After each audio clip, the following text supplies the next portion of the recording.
Photoshop Exercise 2. Download the materials, open up the zipped file, and you're going to find PDF and then 3 image files. You're going to have whiteflower.jpg, you're going to have start, and you're going to have end. So by the instructions, you're going to open up those 3 files, the start, the white flower, and the end, and then rename the start file so that it's got your information on it, ps_2_ first initial last name, and then save it as a .psd Photoshop file. In the layers menu, unlock the background layer and then duplicate it so that you've got a copy of what you've started with. To duplicate it, you're just going to go to your options, top right, and then duplicate. You can just leave it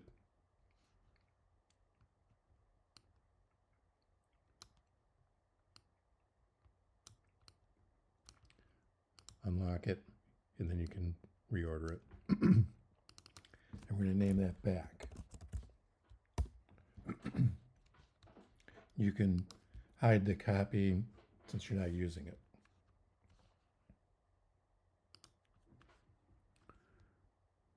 All right, so we're going to add a gradient layer. So I prefer just making a new layer. To me, the adjustment layers are problematic. I just prefer working on a separate layer. So you can do it whichever way you wish, but I'm going to go ahead and make a new layer and create a gradient, and we're going to make it with green. So new layer, just going to name it green. Select the gradient tool, which then causes, if you're working in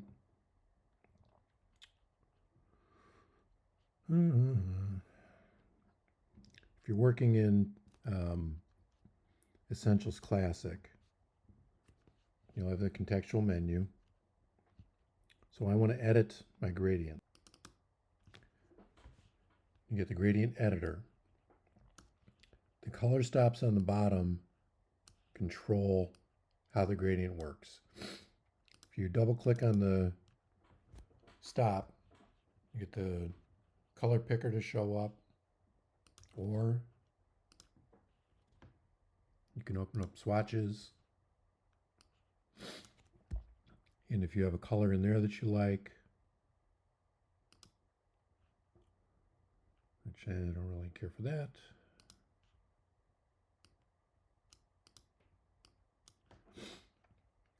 you can use one of those colors.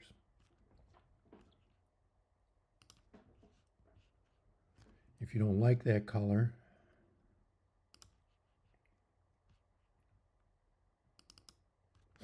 you can modify it by opening up the color picker.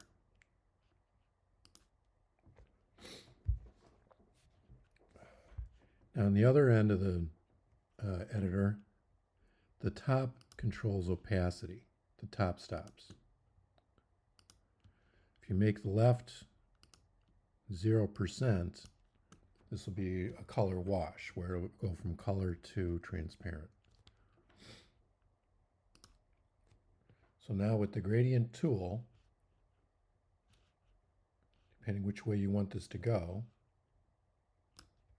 you can wash the color across.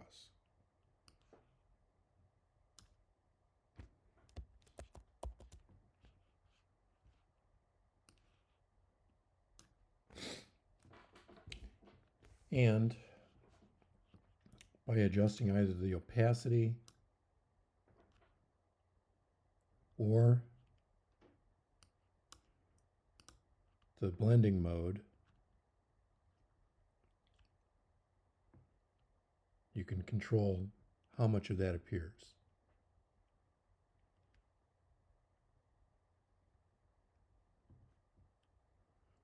So I'm going to just go with normal and change the opacity somewhat.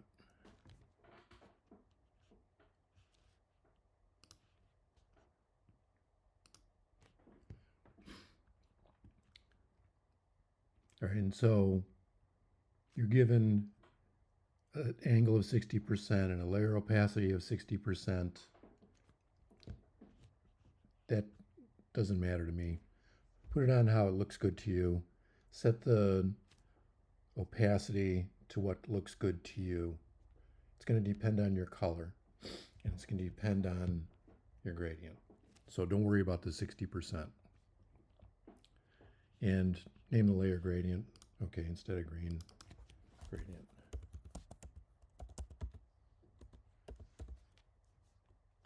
Nice typing.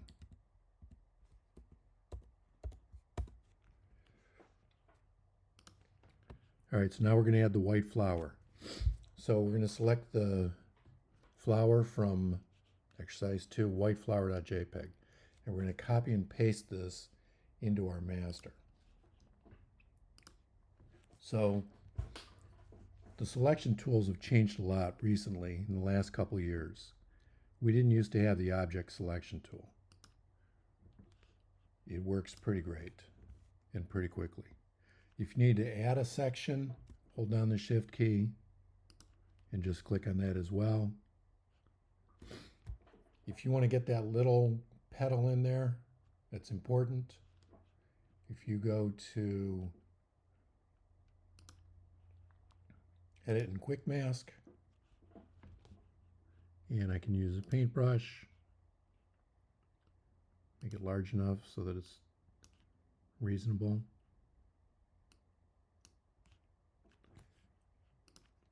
Then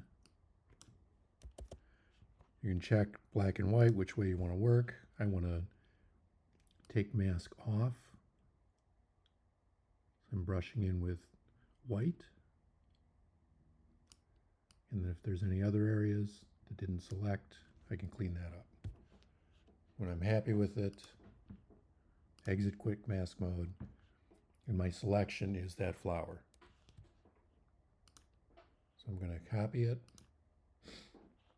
go back to my start file, and I'm going to paste it.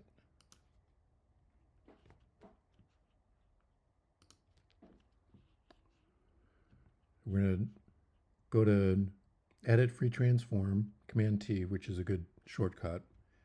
We're going to scale it and rotate it so it bleeds off the edge.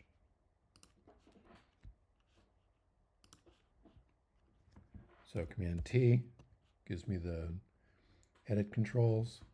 I'm going to rotate it. You can freeform rotate, or if you hold down the Shift key, it'll go in tighter increments.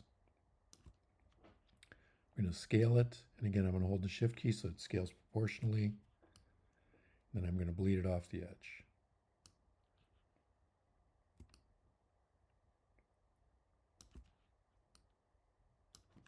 And then hit return when you're happy. And then I'm going to name that.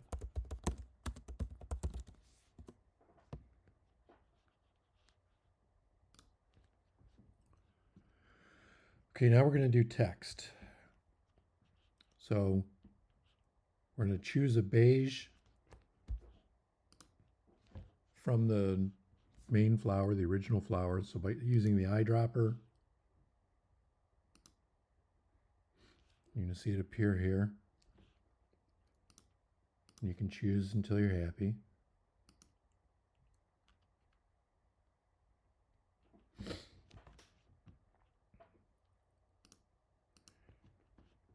We're going to type Molten Gardens Minion Pro Bold 72 point.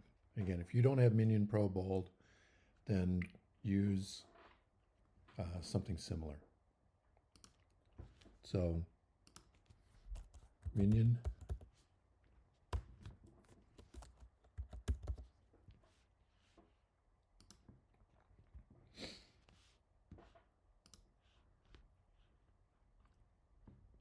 So 72 point. That's a preset. The beige is already loaded since that was my foreground color. So that is running off the left because right now it's center aligned. If I change that, and while it's highlighted, if you start typing, it'll just go take it.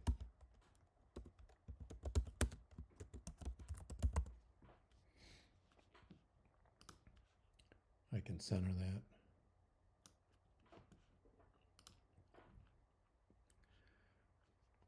Okay, and we're going to add some styles to this. Drop shadow.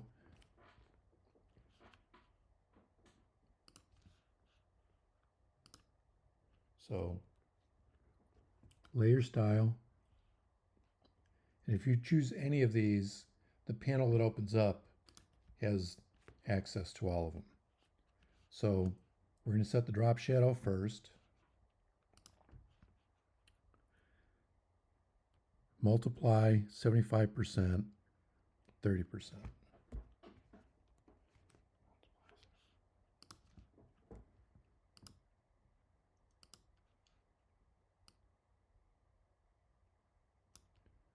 Okay, so that's multiply 75%, 30 degrees.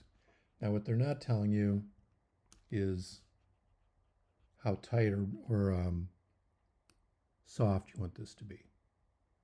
So the distance is going to matter. If it's too far away, it looks silly. It makes things hard to read. If you like it to be tighter, you can make it sharp. You can make it soft. So play with those. Again, make it look good to your eye. And then we're going to add bevel and emboss. Inner bevel, chisel hard, 550.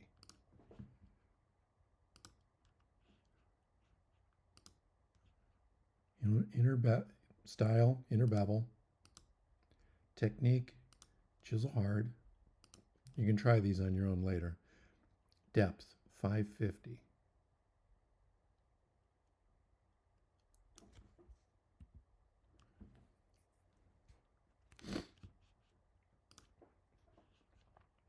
Size equals 1.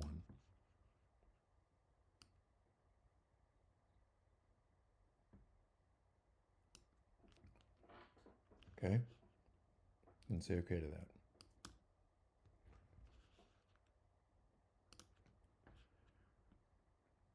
Okay, now we're going to add smaller text. We're going to choose a different yellow. And we're going to type varieties for 2025. You know, yours doesn't say that. This is an old exercise. 36 on 36, Minion Pro Bold. So same font, 36 on 36.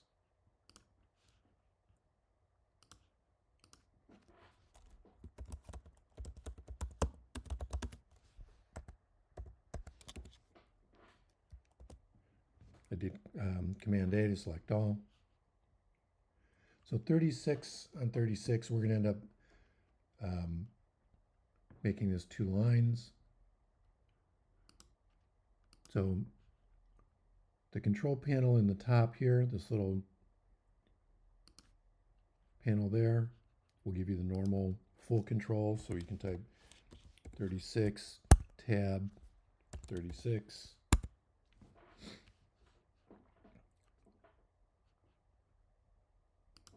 And if I do shift return, I can do a line break. I need to change the color. So I'm going to choose a different yellow.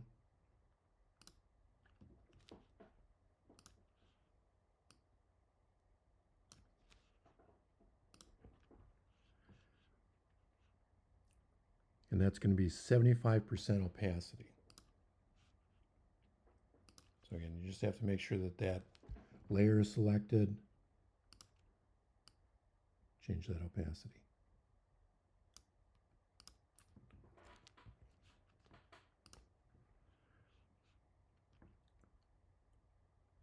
All right, so just double check your layers.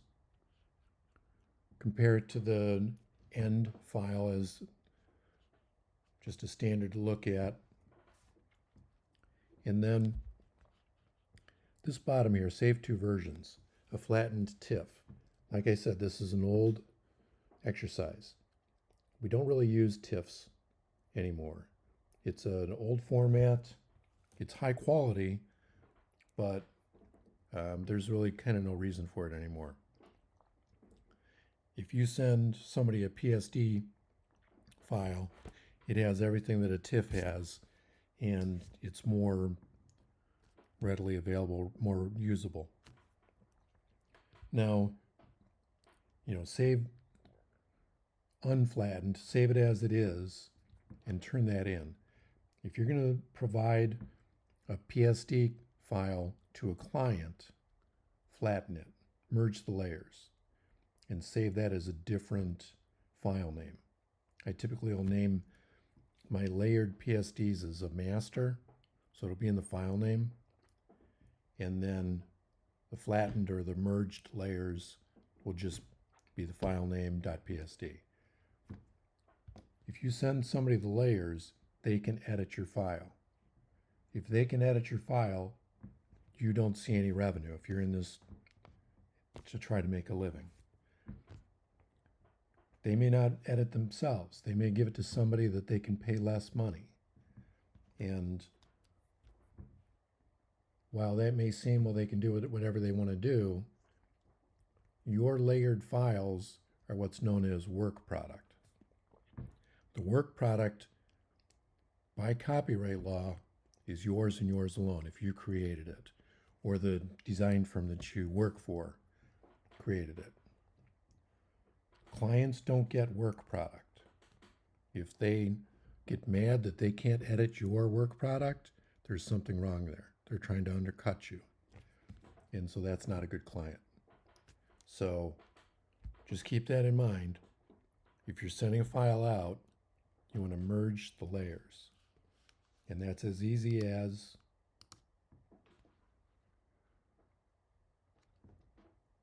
you can merge visible if you've got something hidden.